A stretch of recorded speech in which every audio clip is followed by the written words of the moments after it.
आज का हमारा टॉपिक है जो मैंने आपको कल रणनीति बताई थी अध्ययन की। उसके अंदर सबसे पहला हमारा टॉपिक था स्थिर वैद्युतिकी का।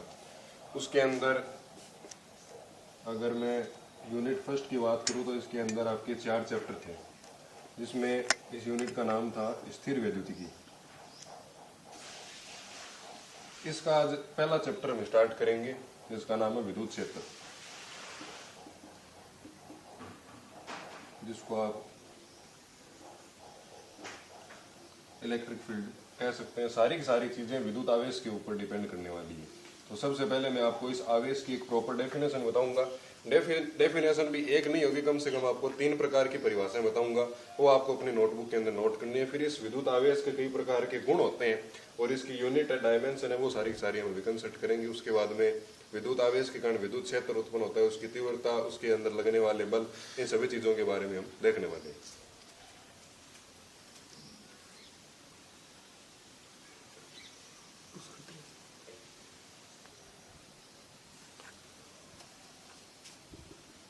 देखिए, हम जानते हैं कि कोई भी जो परमाणु होता है वो डाल्टन साहब के अनुसार उदासीन होता है। उदासीन होता है, उदासीन कहने का मतलब है जितने उसके अंदर पॉजिटिव चार्ज है बराबर किसके है, नेगेटिव चार्ज के। हम जानते हैं कि डाल्टन के अनुसार कोई भी परमाणु है, कोई भी परमाणु वो उदासीन प्रकृति का होगा। उदासीन प्रकृति का कहने का मतलब है उसके अंदर जो टोटल उसका आवेश है वो 0 है। जितने उसके अंदर पॉजिटिव चार्ज है उतना का उतना उसके अंदर नेगेटिव चार्ज है। यदि हम किसी भी प्रकार से इसकी संतुलन अवस्था को बिगाड़ दें, कहने का मतलब है कि जो उसके पॉजिटिव चार्ज है वो ग्रेटर हो जाए किसके कंपैरिजन में, नेगेटिव की कंपैरिजन में, या उसके जो नेगेटिव चार्ज है वो बढ़ जाए किसकी तुलना में, पॉजिटिव की कंपैरिजन के अंदर, तो ये जो एटम है वो अपनी संतुलन अवस्था के अंदर नहीं रह के एक नई प्रकार की स्टेट को क्रिएट कर लेता है। उस स्टेट को हम क्या कह देते हैं, आवेश कह देते हैं। वापस देखिएगा कि डाल्टन के अनुसार कोई भी परमाणु उदासीन प्रकृति का होता है, उसका जो टोटल चार्ज है वो 0 रहता है। मतलब उसके अंदर पॉजिटिव और नेगेटिव दोनों आयंस बराबर होते हैं, आयन। यदि हम किसी भी प्रकार से इस संतुलन की अवस्था को बिगाड़ देते हैं, कहने का मतलब या तो मैं इसके अंदर पॉजिटिव चार्ज को बढ़ा दूं या नेगेटिव चार्ज को बढ़ा दूं, किसी भी प्रक्रिया से, वो कोई भी प्रक्रिया हो सकती है, घर्षण हो सकती है, चालन हो सकती है, कोई भी रिएक्शन हो सकती है, प्रेरण हो सकती है, तो जो नई स्टेट बनेगी परमाणु की उसको आप क्या बोलेंगे, आवेश बोलेंगे। ये तो होगी आपकी पहली डेफिनेशन। अब देखिए सेकंड डेफिनेशन अगर मैं आपको बता दूं कि यहीं पे लिख देता हूं नीचे, कि हम जानते हैं कि जो विद्युत धारा होती है, डेफिनेशन सेकंड बता रहा हूं कि जो धारा है आप क्लास 10th के अंदर पढ़ के आई है कि आई बराबर क्या होती है, क्यू बटे टी। हमें इस क्यू की वैल्यू निकालनी है तो आप क्या कीजिए, क्यू बराबर आई टी, या आप इसी फॉर्मूले से क्या कर दीजिए कि टी बराबर यदि मैं 1 सेकंड कर देता हूं, और 1 सेकंड को आप क्या बोलते हैं साइंस की भाषा में, एकांक। एकांक आपने किसको किया है, समय को किया है। यदि टी बराबर 1 सेकंड हो गया तो ये वाला फॉर्मूला किस में कन्वर्ट हो गया, आई बराबर क्यू के अंदर। कहने का मतलब क्या है कि यदि आपके पास कोई कंडक्टर वायर है, चालक तार है, उसके अंदर 1 सेकंड में जितनी धारा प्रवाहित हो रही है आई, वही उसका क्या होता है, आवेश कहलाता है। सबसे पहले परिभाषा क्या थी कि उदासीन परमाणु डाल्टन के अनुसार उसके अंदर पॉजिटिव और नेगेटिव आयंस के नंबर बराबर है। यदि हम इस नंबर को किसी प्रकार से बिगाड़ दें या संतुलन की अवस्था को चेंज कर दें तो जो नई स्टेट बनेगी उसको हम क्या बोलेंगे, आवेश बोलेंगे। अब उसके बाद में दूसरी डेफिनेशन क्या थी कि धारा की परिभाषा से हम जानते हैं आई बराबर क्यू बटे टी होता है। यदि मैं इस टी को क्या कर दूं, 1 सेकंड कर दूं, 1 सेकंड को आप क्या बोलेंगे, एकांक समय। और एकांक समय के अंदर जो विद्युत धारा इस चालक तार के अंदर से प्रवाहित हो रही है वो क्या कहलाती है, इसका आवेश कहलाती है। तीसरी सबसे इंपॉर्टेंट डेफिनेशन मैं आपको बता रहा हूं यहाँ पर, और वही हमें इसके अंदर लिखनी है। तो देखिए Q बराबर होता है NE, यह फॉर्मूला याद रखिएगा, जहां पर Q किसको रिप्रेजेंट कर रहा है, आवेश को रिप्रेजेंट कर रहा है। N किसको रिप्रेजेंट कर रहा है, नेचुरल नंबर है जो 1 2 3 4 इनफाइनाइट तक हो सकते हैं। एक तो ये नेगेटिव नहीं हो सकता और एक ये 0 नहीं हो सकता। उसके बाद में जो E है वो किसको बता रहा है, इलेक्ट्रॉन का आवेश बता रहा है। अब देखिए परिभाषा क्या बनती है कि यदि मैं n बराबर 1 कर दूं, या n बराबर 2 कर दूं या n बराबर 3, इस तरीके से अगर मैं रखता गया तो जो आवेश होगा वो इलेक्ट्रॉन के पूर्ण गुणज के रूप के अंदर बढ़ रहा है। तो कहने का मतलब क्या है कि किसी भी चालक तार के अंदर जो आवेश होता है वो इलेक्ट्रॉन ही होता है और इसका पूर्ण गुणज होता है। तो इसमें आप परिभाषा क्या लिखेंगे,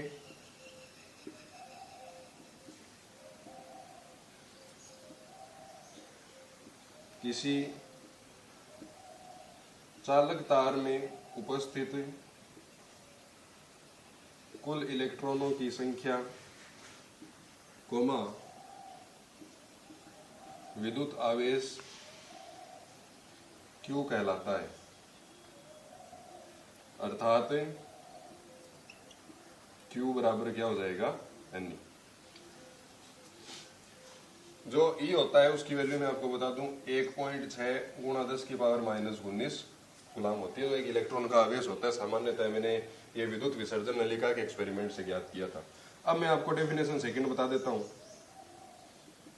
जो हमने अभी डाल्टन के अनुसार पढ़ी थी। तो उसमें आप क्या लिखेंगे कि डाल्टन के अनुसार परमाणु विद्युत उदासीन होता है, विद्युत उदासीन होता है यदि इस उदासीनता को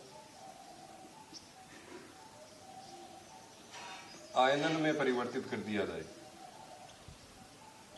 आयनन में बदल दिया जाए तो उदासीन परमाणु पर नए जुड़ने वाले इलेक्ट्रॉन की संख्या उसका आवेश कहलाती है, उसका आवेश कहलाती है। एक डेफिनेशन और बता देता हूं, तीसरी जो विद्युत धारा वाली हमने अभी देखी थी उसके अंदर आप क्या लिखेंगे, इसको साफ कर रहा हूं।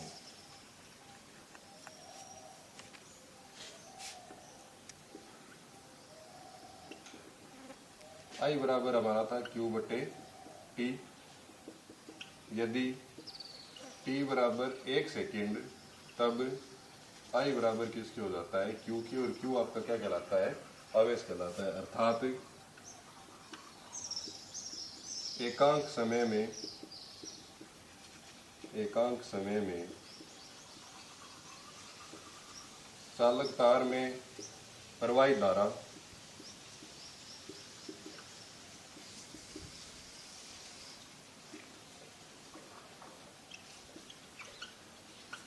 आवेश Q के बराबर होती है। यह आपकी तीन यहाँ पर डेफिनेशन हो जाती है। अब जो आवेश होता है उसके हमको कई प्रकार के गुण है वो यहाँ पर कंसल्ट करने हैं, तो वो मैं आपको अभी बता देता हूँ। अब हम देख लेते हैं विद्युत आवेश के गुण क्या क्या है। ये यहाँ पर हमने 5 गुण लिख रखे हैं, तो आप भी इनको नोट कर लीजिए। उसके बाद में इसकी जो अदिश राशि प्रतीक ऐसा यूनिट के सारे हम यहाँ पर देखेंगे। तो सबसे पहला गुण है कि आवेश 2 प्रकार के हो सकते हैं। पहला आवेश पॉजिटिव भी हो सकता है और दूसरा आवेश नेगेटिव भी हो सकता है। कहने का मतलब है आवेश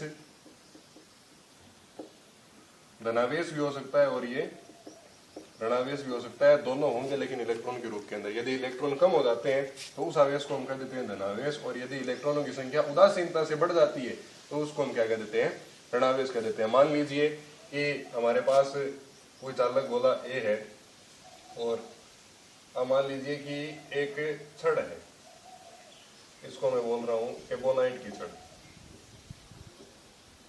एबोनाइट की छड़ है ये, यहाँ पर कोई बिल्ली की खाल है। जब आप इस बिल्ली की खाल से इस एबोनाइट की छड़ को रगड़ेंगे या इसको हम यहाँ से घर्षित करते हैं तो ये जो एबोनाइट की छड़ है ये ऋणावेशित हो जाती है और ये जो बिल्ली की फर है वो धनावेशित हो जाती है। क्यों हो जाती है, इसका कहने का मतलब क्या है कि इसके अंदर सबसे पहले जो आवेश था वो 0 था और इसके अंदर कुछ न कुछ आवेश होने के कारण जब हमने इन दोनों को आपस में घर्षण कराया तो इस बिल्ली की जो फर थी इससे इलेक्ट्रॉन का इसके अंदर ट्रांसफर हुआ।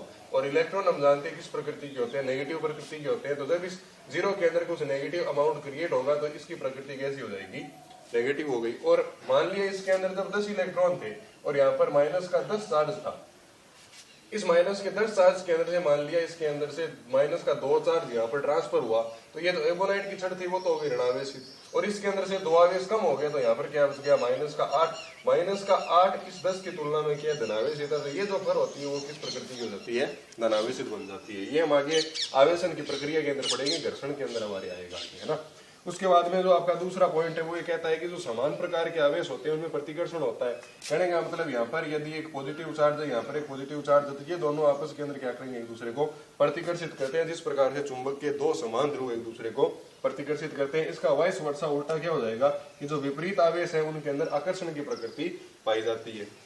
ये आप सभी जानते हैं, बहुत बेसिक चीज है। अगला जो पॉइंट 4 है ये बड़ा इंपॉर्टेंट है, इसको आप देखिए कि आवेश का स्थानांतरण इलेक्ट्रॉन के पूर्ण गुणज के रूप में होता है, अर्थात Q बराबर Ne के रूप की इसके अंदर पालना होती है, और इसे ही क्वांटीकरण का नियम कहते हैं। क्वांटीकरण है वो क्वांटा शब्द से बना है। क्वांटा का मतलब होता है एक पैकेट, क्वांटा का मतलब होता है पैकेट या बंडल, आप इसको बोल सकते हैं। बंडल या पैकेट किसका होगा, इलेक्ट्रॉनों का होगा। उसके अंदर पूरा का पूरा या तो 1 इलेक्ट्रॉन होगा, या 2 इलेक्ट्रॉन होंगे, या 3 इलेक्ट्रॉन होंगे, या n इलेक्ट्रॉन होंगे। ऐसा नहीं है कि आधा इलेक्ट्रॉन चला गया, एक 4 इलेक्ट्रॉन चला गया, ऐसी स्थिति कभी भी उत्पन्न नहीं होती है। यदि इलेक्ट्रॉन इस बिल्ली की फर से इस एबोनाइट की छड़ के अंदर जाता है, या इस एबोनाइट की छड़ से इसके अंदर आता है, तो या तो 1 इलेक्ट्रॉन आएगा, या 2 आएंगे, या 3 आएंगे। ऐसा कभी नहीं होगा कि 1/4 इलेक्ट्रॉन आ गया, 2/3 इलेक्ट्रॉन, ऐसा कभी भी संभव नहीं है। इस जो एक इलेक्ट्रॉन या एक से अधिक इलेक्ट्रॉन का पैकेट होता है, इसको हम क्या बोलते हैं, क्वांटा बोलते हैं। और यही हमारा नियम क्या कहलाता है, क्वांटीकरण का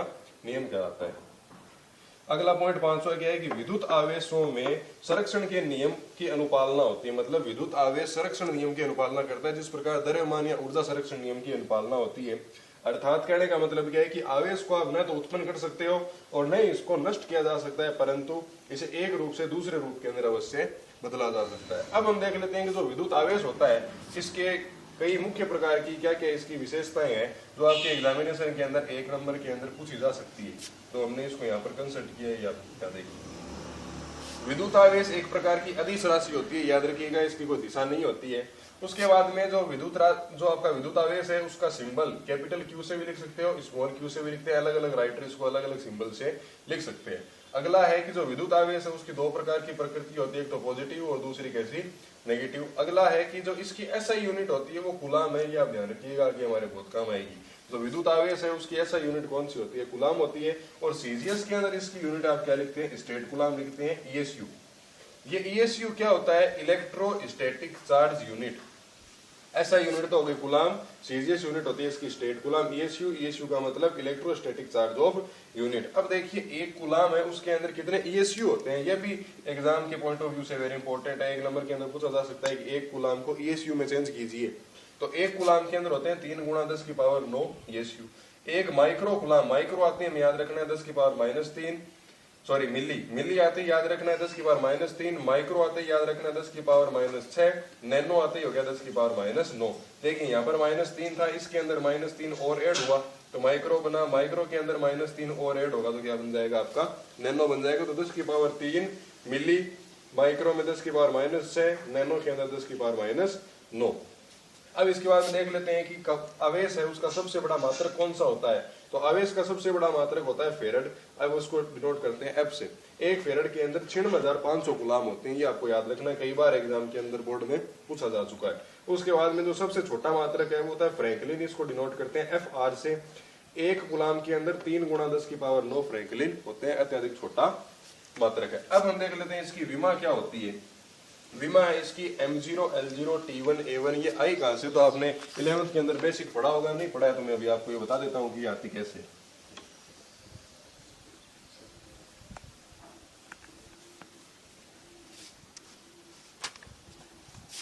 देखिए कि हमने जो तीसरी डेफिनेशन लिखी थी धारा की डेफिनेशन, उसके अंदर हमारा फॉर्मूला क्या था, I = Q/T। अगर मैं इस Q को इधर रखे इस T को इधर ट्रांसफर कर दूं तो ये क्या हो जाएगा, Q = IT। और हमारी ये जो आपका बॉक्स होता है इसके अंदर हम के सिस्टम के अंदर अपन लिखते हैं, तो इसके अंदर हम M L T K A इस प्रकार से कई बेसिक चीजें ले सकते हैं। जो M है वो किसको रिप्रेजेंट करता है, ये मास को बताता है, और ये किसको बताता है, लेंथ को बताता है। ये T किसको बताएगा, टाइम को बताएगा। K किसको बताता है, टेम्परेचर को बताता है केल्विन के अंदर, और एक इसको बताता है एम्पियर को बताता है, जो कि किसको रिप्रेजेंट करता है, इलेक्ट्रिक करंट को रिप्रेजेंट करता है।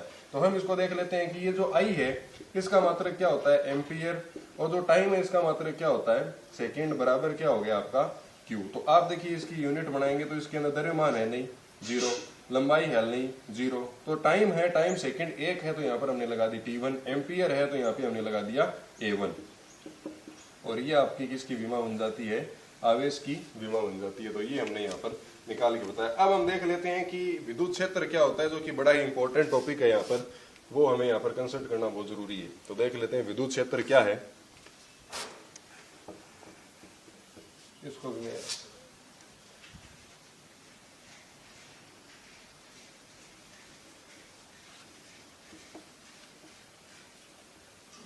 देखिए, इसकी भी मैं आपको दो डेफिनेशन बता दूंगा, वो आपको नोट करनी है।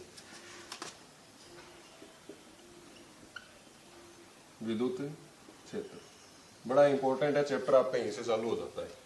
देखिए, हमने कल पढ़ा था कि जो आवेश होता है उसकी दो प्रकार के नेचर हो सकते हैं। आवेश की दो प्रकार की स्थितियां हो सकती है। एक तो आवेश रहता है स्थिर, मतलब उसकी वेलोसिटी कितनी होती है, जीरो हो जाती है। और एक आवेश कैसा रहता है, त्वरित रहता है। त्वरित का मतलब क्या होता है, गतिशील है, मतलब dv/dt हम यहाँ पर कुछ न कुछ निकाल सकते हैं।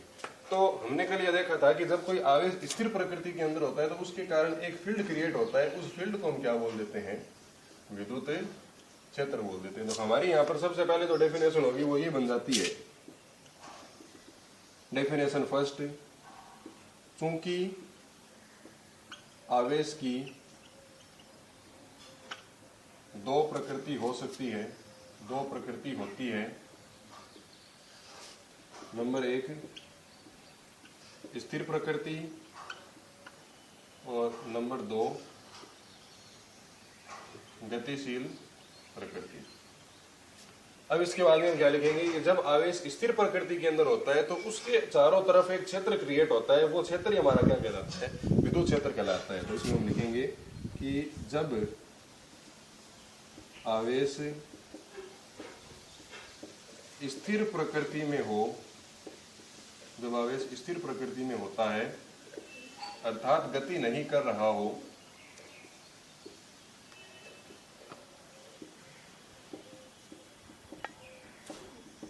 तो आवेश के चारों तरफ, आवेश के चारों तरफ एक क्षेत्र उत्पन्न होता है, एक क्षेत्र उत्पन्न होता है, उसे ही विद्युत क्षेत्र कहते हैं। एक बार वापस देख लीजिएगा कि विद्युत क्षेत्र क्या होता है, बड़ा इंपॉर्टेंट है। यहीं से आपका चैप्टर चालू होगा कि जो आवेश होता है क्यू, हमने अभी पढ़ा है, उसकी दो प्रकार के नेचर होते हैं। कल भी बताया था, स्थिर हो सकती है उसकी प्रकृति, या त्वरित या गतिशील हो सकता है। जब कोई आवेश स्थिर प्रकृति के अंदर होगा, मतलब कोई भी वेग से उसका वेग जीरो गति कर ही नहीं रहा, तो उस आवेश के कारण एक क्षेत्र उत्पन्न होता है, वो क्षेत्र विद्युत क्षेत्र कहलाता है। तो हमने यहाँ पर लिख दिया कि चूंकि आवेश की दो प्रकार की प्रकृति हो सकती है, स्थिर प्रकृति और गतिशील प्रकृति। जब आवेश स्थिर प्रकृति में होता है अर्थात गति नहीं कर रहा हो, तो आवेश के चारों तरफ उत्पन्न होने वाला क्षेत्र क्या कहलाता है, विद्युत क्षेत्र। अब आप में से कोई पूछ ले कि सर गतिशील प्रकृति होगी, तो वो हमने कल बताया था कि जब आवेश गतिशील प्रकृति के अंदर होगा तो उत्पन्न होने वाला क्षेत्र कौन सा होता है, चुंबकीय क्षेत्र होता है, और प्लस उसके अंदर विद्युत क्षेत्र तो उत्पन्न होता ही है। और जब ये दोनों क्षेत्र एक स्थान पर एक साथ अप्लाई होते हैं तो वहां पर एक तरंग बनती है, जिसको आप बोलते हैं इलेक्ट्रोमैग्नेटिक वेव। और मैक्सवेल के अनुसार उस इलेक्ट्रोमैग्नेटिक वेव को हम क्या बोल देते हैं, प्रकाशीय किरणें बोल देते हैं। अब इसके बाद में एक दूसरी डेफिनेशन और बता देता हूं मैं आपको।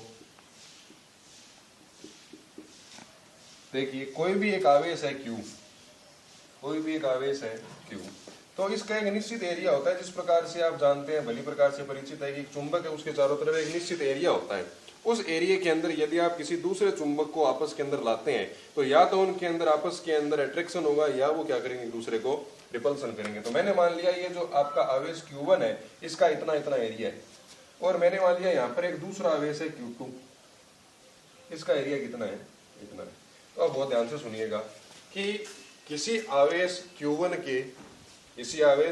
के चारों तरफ का वह क्षेत्रफल, किसी आवेश Q1 के चारों तरफ का वह क्षेत्रफल जिसमें किसी दूसरे आवेश को लाने पर वह इस पहले आवेश के कारण कुछ न कुछ बल का अनुभव करता है, वह क्षेत्र क्या कहलाता है? विद्युत क्षेत्र कहलाता है। वापस देखिए कि किसी आवेश Q1 के चारों तरफ का वह क्षेत्रफल जिसमें किसी दूसरे आवेश को अगर लाया जाए तो ये जो दूसरा आवेश होगा इसके फील्ड में आने के कारण इसके ऊपर कुछ न कुछ बल लगेगा।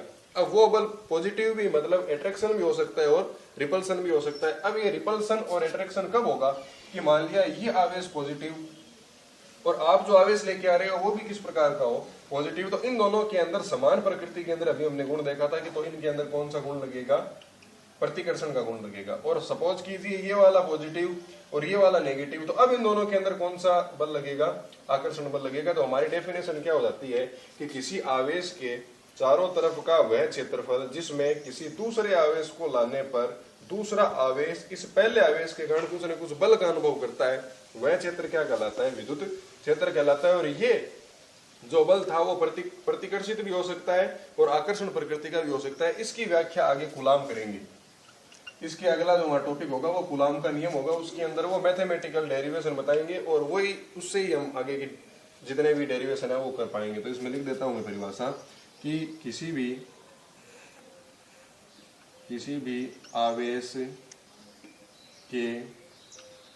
भी आवेश के चारों तरफ का वह क्षेत्र जिसमें किसी अन्य आवेश को लाने पर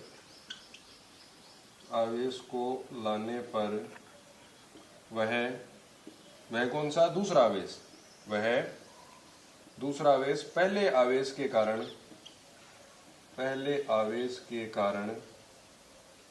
कुछ न कुछ